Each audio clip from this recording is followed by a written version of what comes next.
Chapter 13. The Bureau Strikes Back. The Lucidists' hideout was in chaos. VYN's orders crackled over the intercom as members scrambled to pack equipment, destroy sensitive data, and prepare for evacuation. The transmission from Cell 14 had sent shockwaves through the group, a grim reminder of the Bureau's reach. "They're coming for us," VYN said, pacing the central room. "It's only a matter of time before they trace Cell 14's connection back here." Lila stood at the edge of the room, her mind racing. The Bureau's retaliation was swift and ruthless. The temporary victory she had won by disrupting the network now felt like a fleeting moment of respite. "Do we know how they found Cell 14?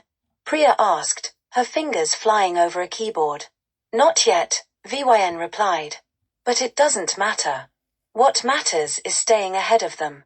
The sound of boots on the floor echoed as a scout burst into the room, breathless. "Surveillance drones in Quadrant D," he reported. "They're scanning the area." VYN's jaw tightened. "They're closing in faster than I thought. We need to move now." As the group mobilized, Lila felt the weight of her actions pressing down on her. The Bureau was retaliating because of her mission. Innocent Lucidists were now at risk because she had dared to challenge the system. "You can't blame yourself," Priya said quietly, as if reading her thoughts. "They're coming because of me," Lila replied. "They're coming because we're a threat to their power," Priya countered. "And that's because of you. Don't forget that." Lila nodded, though the guilt still lingered. The group's evacuation plan was already in motion. Hidden tunnels beneath the hideout led to secondary safe houses scattered throughout the city. Supplies were packed into crates, and hard drives were wiped clean. As Lila helped load equipment, she noticed VYN watching her. "You've got that look," VYN said, crossing her arms. "What look?" "The look of someone who's planning something risky." Lila hesitated before speaking. "We can't keep running. If the Bureau keeps finding us, they'll destroy everything we've built." "What are you suggesting?" VYN asked, her voice cautious. "We hit them first," Lila said. "Hard. While they're focused on chasing us, we target one of their critical hubs." The room fell silent as VYN considered her words. "It's a bold move," VYN said finally. "But it's dangerous. We don't have the numbers or resources for a direct assault." "We don't need a direct assault," Lila argued. "We just need to distract them long enough to secure our people." VYN's eyes narrowed. "You're suggesting we bait them?" Lila nodded. "They're already chasing us. Let's lead them somewhere we can control, somewhere we have the advantage." The discussion quickly turned into a strategy session. The group identified an abandoned industrial district on the outskirts of the city, a maze of crumbling factories and overgrown warehouses. "If we lure their forces there, we can use the terrain to our advantage," Priya said, pulling up a map of the area. "It's perfect for guerrilla tactics. And it's far enough from our safe houses to keep them off our trail," VYN added. The plan was risky, but it was their best chance to buy time. As preparations began, Lila found herself drawn to a quiet corner of the hideout. She needed a moment to center herself before the storm. She closed her eyes and took a deep breath, allowing the tension in her body to ease. The dreamscape flickered at the edges of her consciousness, a reminder of the power she wielded. "Stay focused," she whispered to herself. "This isn't over." The Lucidists moved under the cover of darkness, slipping through the city's hidden passages like shadows. Lila led a small group to the industrial district, her heart pounding with anticipation. When they arrived, they began setting traps and fortifying key positions. The crumbling buildings provided ample cover, their labyrinthine interiors perfect for ambushes. "This will work," Priya said, more to herself than anyone else. "It has to," Lila replied. The Bureau's forces arrived at dawn. Their black-clad agents moved in formation, scanning the area with cold precision. Drones buzzed overhead, their cameras sweeping the ground for signs of movement. Lila watched from a hidden vantage point, her pulse quickening. "Wait for my signal," she whispered into her communicator. The agents moved deeper into the district, unaware of the traps set for them. When they reached the center of the maze, Lila gave the signal. Explosions rocked the district as the Lucidists' traps detonated, sending plumes of smoke and debris into the air. The Bureau's forces scattered, their formation breaking under the sudden assault. The Lucidists struck with calculated precision, using the chaos to their advantage. Lila led a small strike team, her movements swift and deliberate as they disabled drones and neutralized agents. The battle was fierce, the air thick with tension and adrenaline. For every agent they took down, more seemed to appear, their ranks seemingly endless. Lila's communicator crackled with VYN's voice. "We've secured the last group of evacuees," VYN said. "It's time to pull back." Lila hesitated, her instincts telling her to push forward. But she knew VYN was right. "Understood," she replied. "Everyone, fall back." The Lucidists retreated in a coordinated effort, slipping away before the Bureau could regroup. By the time the Bureau regained control of the district, the Lucidists were long gone. The agents searched the area, but all they found were empty buildings and the lingering scent of smoke. Back at the new safe house, the Lucidists regrouped. The exhaustion was evident on their faces, but so was the determination. "We bought ourselves time," VYN said, addressing the group. "Time to regroup, time to plan. And thanks to all of you, we're still standing." Lila leaned against a wall, her body aching but her spirit unbroken. The battle had been a victory, albeit a small one. "We're not done yet," she said quietly, her resolve hardening. The fight against the Bureau was far from over, but for the first time, Lila felt like they had the upper hand. Chapter 14, The Turning Point. The new safe house was buried deep beneath the ruins of an old subway station, its air damp and heavy with the scent of decay. The dim light from a series of makeshift lamps barely illuminated the room, but the energy among the Lucidists was electric. They had survived the Bureau's retaliation, but the reprieve was temporary. Lila sat at a long table in the center of the room, surrounded by VYN, Priya, and a handful of other leaders. A map of the city lay before them, its surface marked with red circles indicating Bureau strongholds. "We can't stay on the defensive forever," Lila said, her voice firm. "If we don't push back now, they'll hunt us down piece by piece."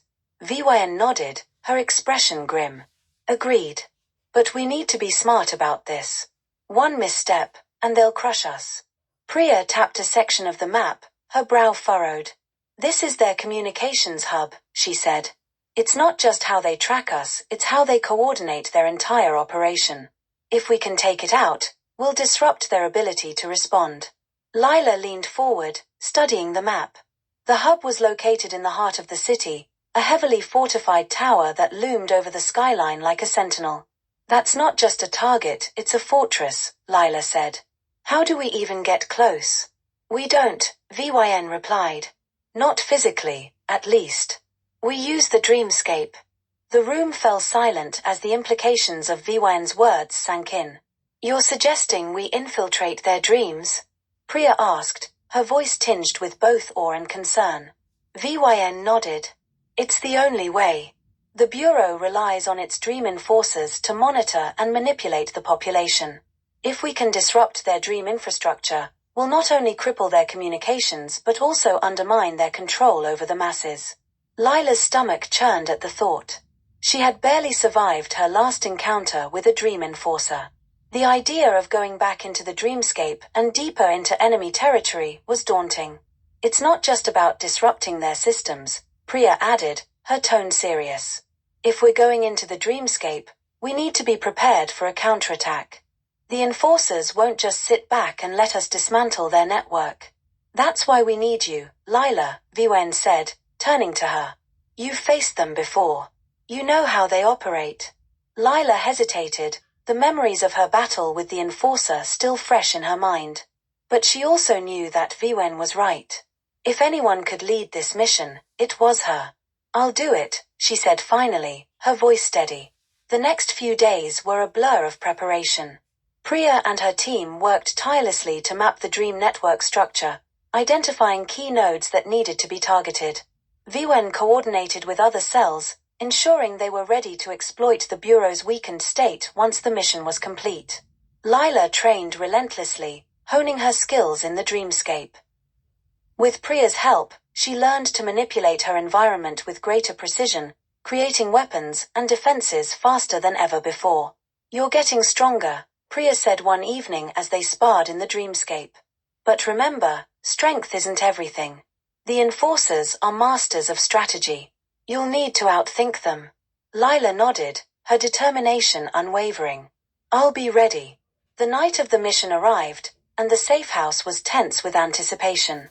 The Lucidists gathered in a circle, their faces illuminated by the soft glow of a central lamp. "Tonight, we take the fight to the Bureau," Viwen said, her voice steady and resolute. "This mission isn't just about survival, it's about sending a message. We won't be controlled. We won't be silenced." Lila felt a surge of pride as she looked around the room. These people had risked everything to fight for their freedom, and now they were placing their trust in her. "We'll succeed," she said, her voice carrying a quiet confidence. "For all of us." Lila and her team entered the dreamscape, their consciousnesses merging into the shifting, surreal world of thought and emotion. The dream network stretched out before them, a web of glowing threads connecting countless minds. Priya's voice echoed in her mind, guiding her toward the Bureau's hub. "Stay focused. The deeper we go, the more unstable the network will become." The journey was fraught with challenges. The dreamscape warped and shifted around them, throwing up barriers and distractions designed to confuse and disorient. Lila used her training to cut through the illusions, leading her team with unwavering determination. They reached the hub, a massive construct of light and shadow that pulsed with an ominous energy. The air crackled with tension as they approached, the presence of the enforcers palpable. "This is it," Priya said. "Once we disrupt the core, we'll have minutes to escape before the system collapses." Lila nodded, stepping forward. She could feel the enforcers watching, their presence like a cold wind at her back. "Let's do this," she said. The team split up, each member targeting a different part of the hub structure. Lila focused on the core, a swirling vortex of energy that seemed to pulse in time with her own heartbeat. As she worked, a shadowy figure materialized before her. The enforcer's mask was featureless, but his voice was cold and menacing. "You again," he said. "You've made a habit of interfering where you don't belong." Lila tightened her grip on her focus, summoning her energy. "And I'll keep doing it until you're gone." The battle was fierce, the dreamscape buckling under the strain of their conflict. The enforcer was relentless, his attacks precise and unyielding. But Lila had grown stronger, her control over the dreamscape sharper than ever. With a final surge of energy, she struck at the core, shattering its structure. The hub collapsed in on itself, the network's threads snapping like overstretched wires. "Fall back." Priya's voice rang out. "The system's collapsing." Lila and her team fled the dreamscape, their consciousnesses snapping back to the physical world just as the hub imploded. When she opened her eyes, the safe house was filled with cheers. The mission had been a success. "We did it," Priya said, her face alight with triumph. Lila nodded, a small smile tugging at her lips. But as she looked around the room, she knew the fight was far from over. The Bureau was weakened, but they would not stop until the Lucidists were destroyed. Let them come, Lila thought, her resolve hardening. "We're ready for them." Chapter 15. The Bureau regroups. In the towering glass skyscraper of the Bureau Central Headquarters, silence hung heavy in the war room.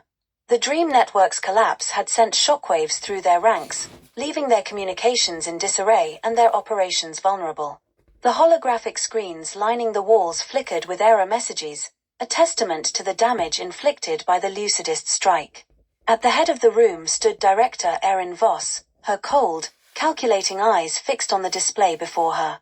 Clad in a black, high-collared uniform, she exuded an air of authority that silenced any whispers among the agents seated at the table. "How did this happen?" Voss asked, her voice sharp and measured. No one spoke. "I asked a question," she repeated, her tone icy. A younger agent hesitated before stepping forward. "Director, the Lucidists breached our dream infrastructure. They dismantled the hub." "Dismantled?" Voss raised an eyebrow. "No, Agent. They obliterated it. Our network is crippled. Communications are down, and our surveillance is fractured. This is not a breach, it is a catastrophe." The agents exchanged nervous glances as Voss began pacing the room. This was not an act of desperation, she continued. This was calculated, precise. Someone within their ranks has grown far too skilled in navigating the dreamscape. She stopped and turned to face the room. What do we know about the Lucidists' movements? Agent Carver, one of the senior operatives, cleared his throat. They've gone underground, Director. Our patrols have encountered resistance in quadrants D and E, but they've abandoned most of their old hideouts. We believe they're consolidating their forces. Voss frowned. And what of the insurgent who infiltrated the dreamscape? The one who fought our enforcer? Carver hesitated. She's proving elusive. But we're tracking her. She'll slip up eventually. Voss's expression darkened. Eventually is not acceptable. I want her found. And I want the full force of the Bureau brought down on the Lucidists before they gain any more ground. In a dimly lit chamber below the war room, the surviving dream enforcers gathered. Their presence was oppressive, their shadowy forms exuding an air of menace.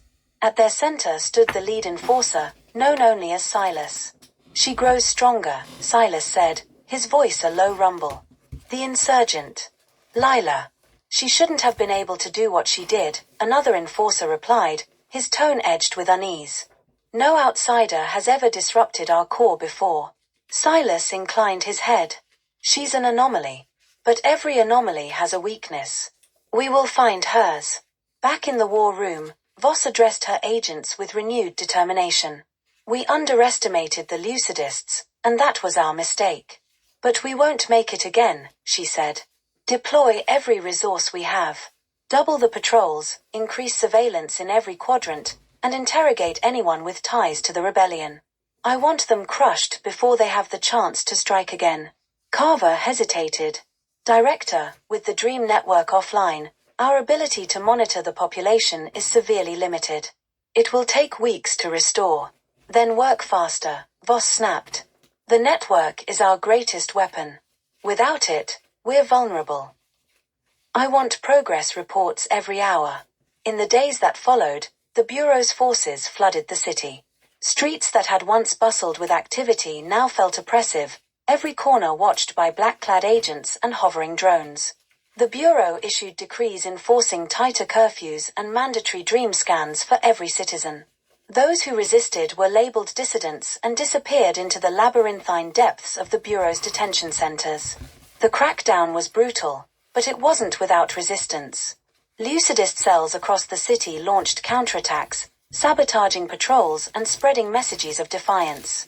Lila watched the Bureau's escalation from the safety of the new safe house. Reports of raids and arrests filled the airwaves, but so did whispers of hope.